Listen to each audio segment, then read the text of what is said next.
શ્રી ગણેશાય નમઃ. પુરુષોત્તમ ભગવાનની જય. વસુદેવ સુતમ દેવમ કંસચાણુરમર્દનમ દેવકી પરમાનંદમ કૃષ્ણમ વંદે જગદ્ગુરુમ. આજે સાંભળીશું અધ્યાય 29મો, મધ્યાહ્ન પછીનું વ્રત કાર્ય, અને આજની વાર્તામાં સાંભળીશું ભાગ્યનું ફળ અને ભજન. અધ્યાય 29મો, મધ્યાહ્ન પછીનું વ્રત કાર્ય. શ્રી નારાયણ પ્રભુ શ્રી મુખે બોલ્યા, હે દેવર્ષિ, વ્રત કરનારે પ્રાંતઃકાળે ધ્યાન પૂજા આદિ કર્યા બાદ મધ્યાહ્ન કાળે શું કરવું એ હું તને જણાવી રહ્યો છું. આ પવિત્ર માસમાં મધ્યાહ્ન કાળે પંચમહાયજ્ઞો કરી અન્નનું બલિદાન મૂકવું, અતિથિને ભોજન કરાવવું, ગાય, કાગડો તથા શ્વાનને ભોજન આપવું, ત્યારબાદ પૂર્વ મુખે બેસીને ભોજન કરવું. ભોજન શરૂ કરતાં પહેલાં થાળીની આસપાસ હાથ વડે પાણીથી ધારાવાળી કરી ચોખાની 3 ઢગલી મૂકવી, અથવા જે ભોજન તૈયાર હોય એમાંથી થોડું થોડું મૂકવું. ભોજનથી તૃપ્ત થયા બાદ પ્રભુની પાવન કથાનું શ્રવણપાન કરવું. જે બ્રાહ્મણ ત્રિકાળ સંધ્યા કરે છે તેનું બ્રહ્મ તેજ વધે છે. જે ગાયત્રી મંત્રના જાપ કરે છે એનું 3 લોકમાં પૂજન થાય છે. 10 દિશાના 10 દિક્પાળને પ્રણામ કરવા. શયન કરતી વખતે સસરાનું ઘર હોય તો દક્ષિણ તરફ, મુસાફરીમાં પશ્ચિમ તરફ, અને પોતાનું જ ઘર હોય તો પૂર્વ તરફ ઓશીકું રાખવું. ઉત્તર તરફ કદી મસ્તક ન રાખવું. ગૃહસ્થાશ્રમીએ ધર્મનું ચુસ્તપણે પાલન કરવું. સ્ત્રીએ અને પુરુષે મર્યાદા જાળવવી. માંસ મદિરાને સ્પર્શ ન કરવો. પોતાના આપ્તજનો પ્રત્યે પ્રેમભાવ રાખવો.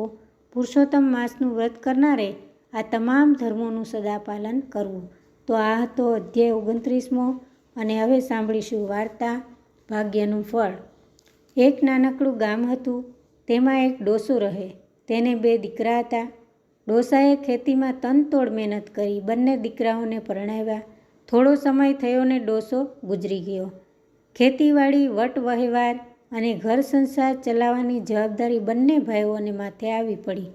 જ્યાં સુધી ડોસો જીવતો હતો ત્યાં સુધી દુઃખ શું છે તેની કોઈને ખબર પણ ન હતી. હવે તેમને માથે જાત જાતના બોજા વધવા માંડ્યા. નાનો ભાઈ બહુ જ સીધો હતો. તે મોટા ભાઈ જેમ કહે તેમ કરતો અને ભાભીને માતા તુલ્ય માની તેમનું કહ્યું વેણ ઉથાપતો નહીં. સમય વીતતો ગયો. બંને ભાઈ પૂરા સંસારી થયા.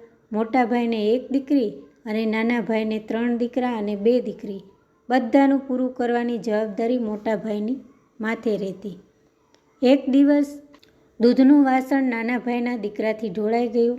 મોટા ભાઈની વહુના મનની ઘણા દિવસથી ધૂંધવાતી આગ ભભૂકી ઉઠી. તેણે ઘરમાં કજિયો શરૂ કર્યો. દેરાણીને કહેવા લાગી, તારા લાડકાને જરાકે કહેવાતું નથી?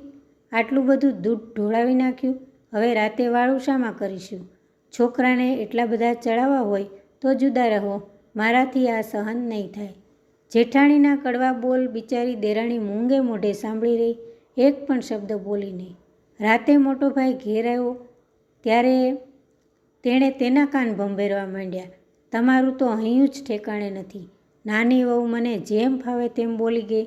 ગમે તેમ કરો, હવે બધા ભેગા રહે નહીં પાલવે. મોટો ભાઈ સમજુ હતો. તેણે કહ્યું, આપણે મોટા છીએ. કદાચ નાનાની ભૂલ થાય તો આપણે મોટું મન રાખીને સહન કરવું જોઈએ. સહન શી રીતે થાય? તમે કાંઈ ન્યાય અન્યાય જોશો કે નહીં? આપણે 3 જણ ખાનારા અને એ 7 જણ. તમે બધાને ઢસડો ક્યાં સુધી કરશો? એ તો સૌનું લાગ્યું સૌ ભોગવશે. મોટા ભાઈએ પોતાની પત્નીને બહુ સમજાવી, પણ 1ની 2 ન થઈ અને કંકાસ વધતો ગયો. છેવટે બાપની મિલકત વેચવા માંડી. મોટા ભાઈના ભાગમાં ઘર આવ્યું અને નાના ભાઈના ભાગમાં એક ખેતર આવ્યું. હવે દર દાગીનાના હિસાબની વાત આવી. મોટી વહુએ કહ્યું કે અમારા કરતાં તમારા ખાનારા બમણા, એટલે તમારી ખોરાકી પોશાકીમાં દર વર્ષે બમણું ગયું. દાગીનામાં ભાગ શાનો? જરા હિસાબ તો કરો. મૂંગો રહેલો નાનો ભાઈ બોલ્યો, ભાભી, હું ક્યાં કશામાં ભાગ માગું છું? તમે રાજી થઈને જે આપશો તે હું સવાયું માનીને લઈશ. મોટા ભાઈની વહુની એક પૈસો પણ આપવાની ઈચ્છા નહીં, છતાં મોટા ભાઈએ પોતાની વહુથી છાનું થોડું ઘણું હતું એ નાના ભાઈને આપ્યું. બંને ભાઈ જુદા પડ્યા. એવામાં અધિક માસ આવ્યો. નાનો ભાઈ અને તેની વહુ બંને જણા ધાર્મિક હતા. કોઈની પાસે પૈસો તો મળે નહીં, બધો ખેતર ઉપર આધાર. પતિ પત્ની ખેતીમાં મજૂરી કરે અને ભગવાનનું નામ લે. આમ છતાં તેમણે પુરુષોત્તમ માસનું વ્રત શરૂ કર્યું.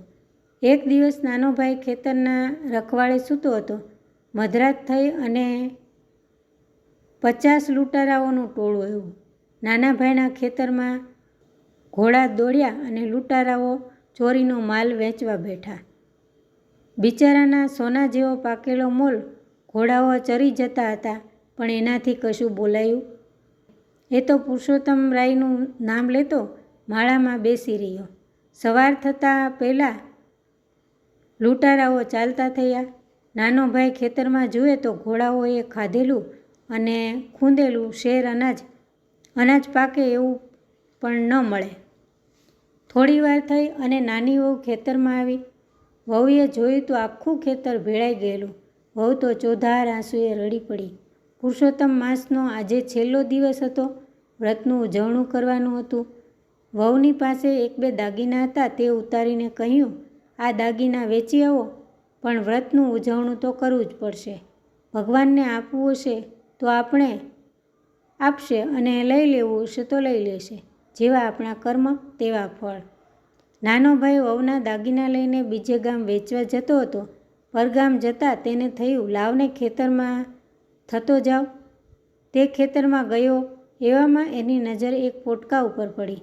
તેણે ધીમે રહીને પોટકું ઉગાડ્યું તો એમાં દર દાગીના, હીરા માણેક અને સોના મહોરો જોઈ તે પોટકું લઈને પાછો વળ્યો. ઘેર જઈ તેની પત્નીને વાત કરી પોટલું ખોલ્યું. પતિ પત્ની આ વિચિત્ર ઘટના જોઈ પ્રભુનો પાડ માનવા લાગ્યા. આ પોટલું રાતે પહેલાં લૂંટારાઓ જ ભૂલી ગયા હતા. આમ અનાયાસે તેમને ખેતરના મોલ કરતાં ભગવાને અનેક ગણું આપ્યું. 1000 હાથવાળો આપવા બેસે ત્યાં 2 હાથવાળો કેટલું લે? પતિ પત્ની તો ભગવાનને ખરા ભાવથી નમી પડ્યા અને તેમણે ધામધૂમથી બ્રહ્મ ભોજન કરાવી, દક્ષિણા આપી, આનંદથી વ્રતનું ઉજવણું કર્યું. જય પુરુષોત્તમ ભગવાન. અને આજે સાંભળીશું આજનું ભજન. કૃષ્ણ તારા નામનો રે ચૂડલો પહેરો જીવનમાં, હવે નથી કોઈની દરકાર. ચૂડલો પહેરો જીવનમાં, પાનેતર ઓઢ્યા છે મેં તો પ્રભુ તારા નામના, મોડીએ છે માધવના નામ. ચૂડલો પહેર્યો જીવનમાં, વનરાતે વનમાં માંડવડા રોપિયા, ભૃગુ બાણે દીધા કન્યાદાન. ચૂડલો પહેર્યો જીવનમાં, કૃષ્ણ તારા નામનો રે ચૂડલો પહેર્યો જીવનમાં.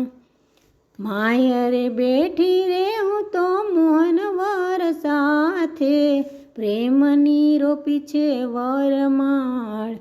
ચૂડલો પહેર્યો જીવનમાં, હરિ તારા નામનો રે ચૂડલો પહેર્યો જીવનમાં. ચોરીએ ચડી હું તો ચત્રભુજ સાથે, મીંડોળે માધવના નામ.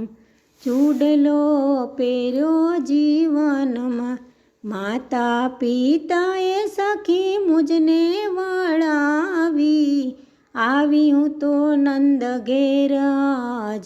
ચૂડલો પહેર્યો જીવનમાં, બિહારી લાલે સખી મુજને બોલાવી, કૃષ્ણ કનૈયે મને મુજને બોલાવી, વર્ત્યો છે જય જયકાર.